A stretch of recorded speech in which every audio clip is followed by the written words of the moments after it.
So Kennington may have found something a little special, allowing those tires to cool off. Does that help during a caution period when they allow the tires to cool off a little bit? No question. But again, what we're seeing now is the advantage that Andrew may have had earlier, he doesn't appear to have. J.R. Fitzpatrick is staying right with him. This is about 3 laps into the restart. J.R. is looking really smooth and quite patient here. Now the cars will not pit unless something breaks. They do have enough fuel to go the distance of 35 laps. This is the Jumpstart 100. It is round 4 of 13 races that make up the NASCAR Canadian Tire Series from coast to coast.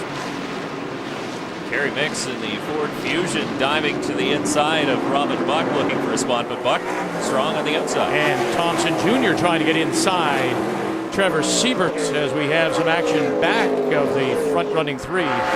That passing is classic into turn 1. It looks like the drivers are having a little easier time making clean passes stick going into turn 1 as opposed to 3. And I think a lot of it is the bumps, and it's a little more narrow here into turn 3. Makes it more difficult and easier for the leading driver to protect his position. You see the cars dancing around under hard braking. How much are brakes going to play a factor towards the end of this race? I talked to a few of the drivers, several of the drivers. My thought was that brakes are going to be a factor in the second half, as in wear. That they've got to be concerned about brake wear and having enough material left to get to the end. J.R. Fitzpatrick continues to be all over the back of Andrew Ranger. And haven't the cars added extra ductwork for the brakes? They'll run as much as they can under the rules, especially at a street course. This is not what Andrew Ranger wants to see. J.R. Fitzpatrick looks really tighty. He's actually sliding just a little bit less. He's pushing him for sure, and of course J.R. Fitzpatrick running a nationwide race earlier on this year. He'll have a couple more with Junior Motorsports in the Nationwide Series, a team that you're familiar with. Here he goes. He's diving underneath, going into 3 one more time. Has Fitzpatrick got him now going up the hill as they head towards 4. That's great racing. Andrew gave him room. JR couldn't make it stick. No contact.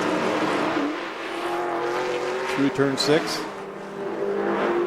JR is running a tighter line around there. He gets a decent exit off turn 6 as they run down to another passing opportunity potentially into turn 8. Right here.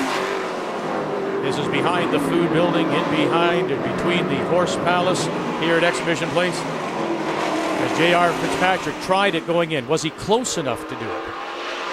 I think it looked to me like perhaps he was more concerned about running to the back of Andrew. But Andrew Ranger did see him coming, gave him room, and that's just good side-by-side racing. And he got the better bite going up the hill. See Bowles now closing the gap on the 17. Oh, and Mix now. Sorry, David. Mix trying to look inside of Buck, and right behind him, the number 4 of Don Thompson Jr. Robin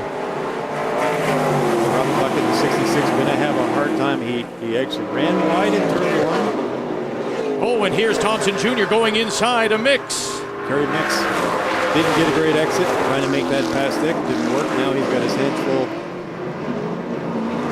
Thompson Jr. inside. Buck will go first. Mix will chop him and close the door. And Siebert is right up the back of Thompson Jr.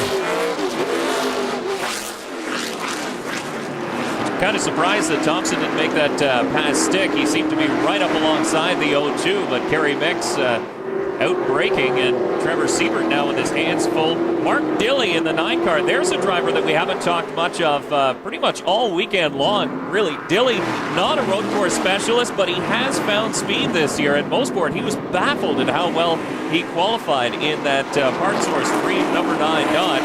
But Dilley looks to be picking that up here, sitting in the 9th spot, and working on the driver in front of him, Trevor Siebert.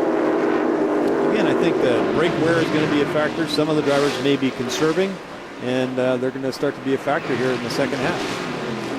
The 66 of Robin Buck, followed by the 02 of Kerry Mix from Mount Albert, Ontario, followed by the number 4, the Home Hardware Chevrolet of Don Thompson Jr.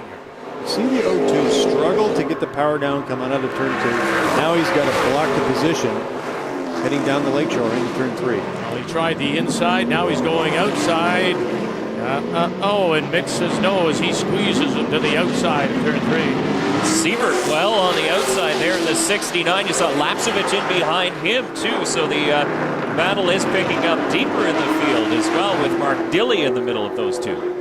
Crew chiefs may be on the radio saying, guys, we're we're getting into the second half here. Pick it up. And the cars are starting to pick up some of the back markers as the leaders have gone by. David Thorndike in the number 67, the Thorson's EVT Chevrolet. Thorndike, a 52-year-old out of Oshawa. Now you see the 27 of Andrew Ranger able to open up that gap. It's just under a second in front of the 84 of J.R. Fitzpatrick. But the 84 car looks so much smoother going into the corner all day long. The 27 has been dancing back and forth. The 84 seems to be just patiently working his way into those corners. Yeah, but you know something, Ron, as you look at Ranger's car and how it really moved around early. You talk about, you know, the track coming to the car, the car's adjusting. It seems like his car right now certainly looks more comfortable than it did earlier. Yeah, it just takes him a few laps to get going, and if he can hold off J.R. Fitzpatrick, I think, you know, on these particularly after the restarts, he's got clear sailing. Jason White, the A&W number 21, right in front of the leaders, and look at how that closed up this battle for the lead. Fitzpatrick able to reel in the 27. And we know that, Ron, that the back markers are going to play a part in this. They have to be aware that people are coming. They played a part right there. The gap is shrunk about 50%. And you really can't force the issue as the leader. You see the back marker, but you have to be patient because you can't just push them out of the way. If there's 2 or 3 laps to go, you bet they will. Andrew Ranger continues to lead. He started on the pole. It's an all front row battle right now with Ranger and J.R. Fitzpatrick. As we ride along with the championship leader, DJ Kennington, who this year seems more focused on a championship, David, because he's not doing anything in the States. Yeah, he's run in the past nationwide, and there's a big surprise. The 22 of Scott Steckley, the Canadian Tire Dodge, is off the pace, but Kennington continues down the backstretch into turn 3. But you're right, he's not concentrating as much on the nationwide series races as he's done in years gone by. This is his year. He says, I want to win the championship, and his mind is completely set on the NASCAR Canadian Tire Series. He leads the championship by 18 points over J.R. Fitzpatrick coming into this 4th round of the 13 race NASCAR Canadian Tire Series. Oh, little back marker getting in the way as they touch fenders. The number 88, that's Isabelle Tremblay, making her first start in the series out of St. Eustache. Yeah, she hasn't run much, and a veteran of the NASCAR Sportsman Series at St. Eustache, Quebec, but that's a completely different ball game for the streets of Toronto. A little tight, 0.4 of a mile oval just outside of Montreal, and then you're here on the high-speed streets of Toronto. So Isabelle Tremblay, a trial by fire in the NASCAR Canadian Tire Series, but you know what, she's doing all right. Well, J.R. Fitzpatrick has lost ground to Andrew Ranger, and that little rubbing into turn 8 may have been a little bit of a message from J.R. Fitzpatrick because the gap has suddenly increased.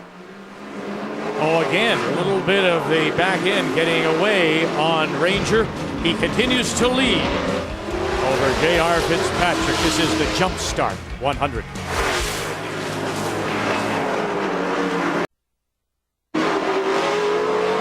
We are on lap 24 of a scheduled 35, the Jumpstart 100. And after it appeared Andrew Ranger had got that car settled down, J.R. Fitzpatrick is closing it up again. It really looks, sorry Dave, it really looks like Andrew was struggling in the brake zone.